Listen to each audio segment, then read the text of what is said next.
sveglia il cielo è blu per me, la luce accarezza quello che c'è, un raggio entra dalla finestra e già mi sembra una festa. I fiori parlano senza rumore, colorano anche il dolore. Un bimbo che ride per strada mi cambia tutta la giornata. Queste cose le sento da sempre, da quando ero solo un bambino.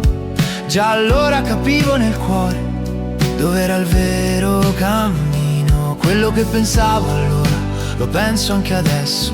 Sono rimasto lo stesso, sincero in me stesso.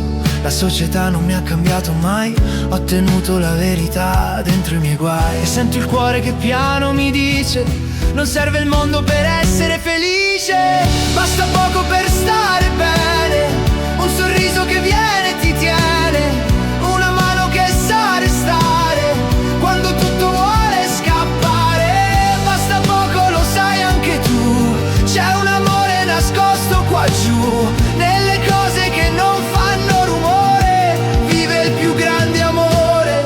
Oggi cercano la felicità in una macchina, in una città, in una casa più grande che c'è, in gioielli che brillano per sé, viaggi, lusso e vanità, ma il cuore resta in povertà. Non vedono quello che è vero per correre dietro al denaro e per non sentire il vuoto che fa. C'è chi beve e chi si perderà tra droghe e paradisi artificiali che promettono sogni ma fanno più male. Un attimo alto poi cadi giù e il cuore è più solo di prima di più, perché la pace non sta in una dose ma in mille piccole cose. Tutti parlano di umanità, predicano bene ma poi chissà, nei gesti di ogni giorno si perde tutto e si gira in tondo.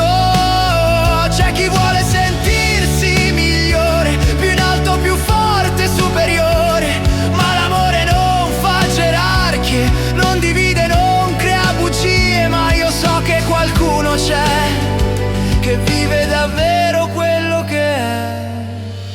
Basta poco per stare bene, un cuore che ascolta e trattiene, una voce che dice ci sono quando senti crollare il tuo mondo.